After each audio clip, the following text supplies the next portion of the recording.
great college basketball game, and I'm really proud of our guys. It was just about everything I thought it would be in terms of two really good teams, and Wisconsin stresses you in a lot of different ways, especially with their wing post-ups and their guards. But Kobe King was terrific tonight. Incredible step back at the end. But I'm really proud of our guys. We dealt with some adversity tonight. Georgie was a non-factor in the first half, as was Allen. And yet we found a way to kind of manage that half and get through it 5 or 6 down. We didn't shoot the ball very well. And yet the second half was completely different shooting. We shoot 62% and 71 from the three. The only thing we didn't do was shoot free throws very well. But I loved our execution late. Put the ball in Io's hands, coming off a ball screen. We had set the play up previously throughout the game with a couple lobs to Kofi. The backside of that play was executed great with a pin in, and Allen hit a hard three. Then we left Trent in the corner, and then Io does kind of what Io does, is just a little step back, and games on the line he usually makes those. So, but a lot of toughness at the end from us in terms of Georgie not fouling. Allen came up with a big rebound, and it's a great road win in what is the best conference in college basketball this year. Got mics on either side. Slide them down. Right here in front. Brad, you called a timeout shortly before the final media and another one at 2 minutes to go. I wonder if you'd like to give any special credit to members of your staff for game management and how you pulled this one out. Yeah, it takes everybody. There's nothing easy. I mean, Chin Coleman had the scout tonight, and I thought that you get guys that know your team and know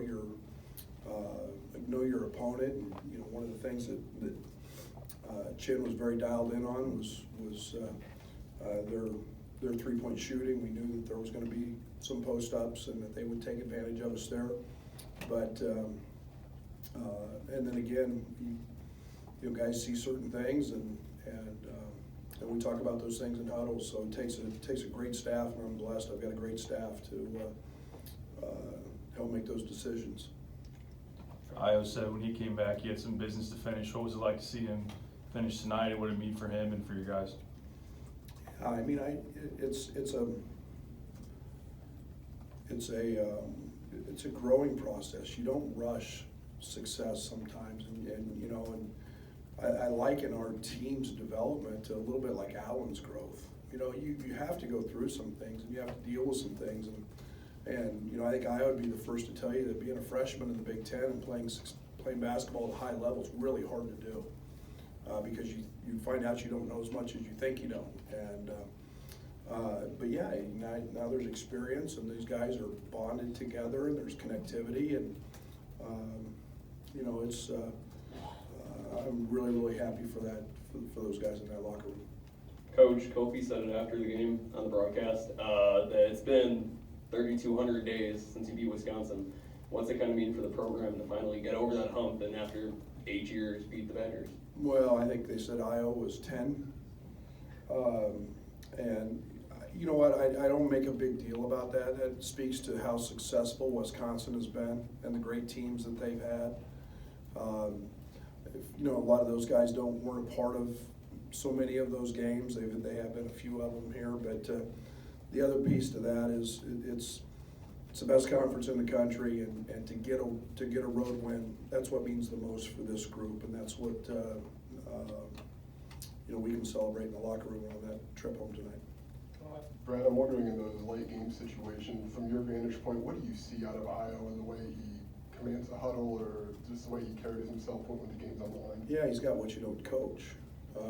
He's not afraid. He's fearless. He's very, very poised.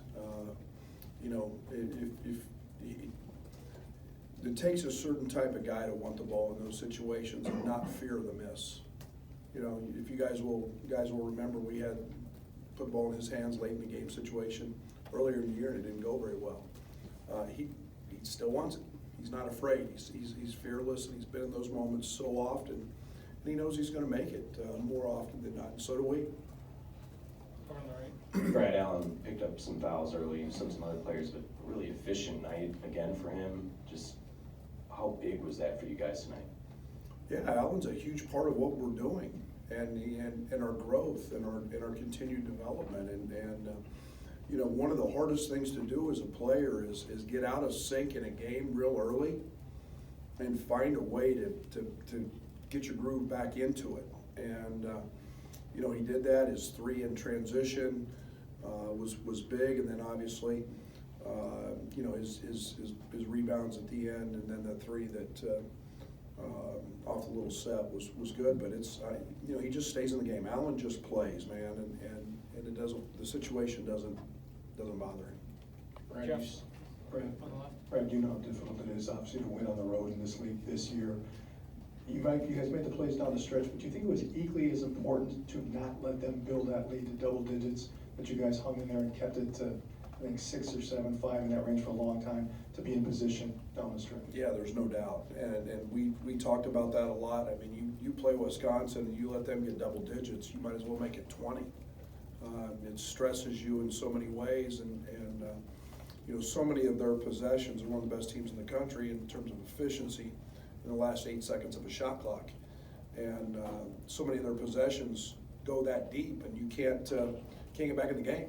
You know, then it stresses you on the offensive end to have to score. So that was big, and you know, and then limiting them from the 3 was a big part of that. And you know, when you have as few possessions as Wisconsin has throughout the course of a game, and you shoot 26 threes a game, you need to make sure they don't make them. Brad, you said you'd go through some adversity in this game tonight. I wondered if you could comment on the front court depth and how you guys were able to manage fouls late in the game to have Kofi and Georgie both on the floor at the end. Well, we did some things that we, you know, we had to play DeMonte a little bit at the 4, you know, and really to give Kipper a little bit of a break. And you know, Jermaine gave us a minute or 2 around some media timeouts in the first half. And you know, we've got a little package that we go to when we're a little out of sync like that, and not normally as big. But yeah, I mean, it's all about the last 5 or 6 minutes of the game, managing so you can get to that point with your guys. And you know, things got out of kilter a little bit, but we were able to withstand that. Right here in front. Right. First half, Wisconsin bench was calling out a lot of your plays to their defenders. Second half, of course, they're at the wrong end, and basically only Potter was saying, this is what they're doing. Do you notice a difference when the team can't get those kind of instructions from them? If they want my play card, I'll give it to them. They still have to guard it. That's one of the most overrated things, I think, in basketball is, you know, you still have to guard the action and figure out, you know, how you're going to counter it. So that didn't bother us at all. Got time for one more? Brad, you mentioned yesterday that the next step for you guys as a team was to win on the road. What was your message to the guys, and what does that mean for you guys as a program to have done this in this league this year? To quote Bill Belichick, Rutgers, Rutgers, Rutgers. If you've all seen that video, you know that's really funny. But it's on to the next. It's on to the next, and you don't get to enjoy these very long. But I'm really proud of them. I'm happy for them, and it's on to the next.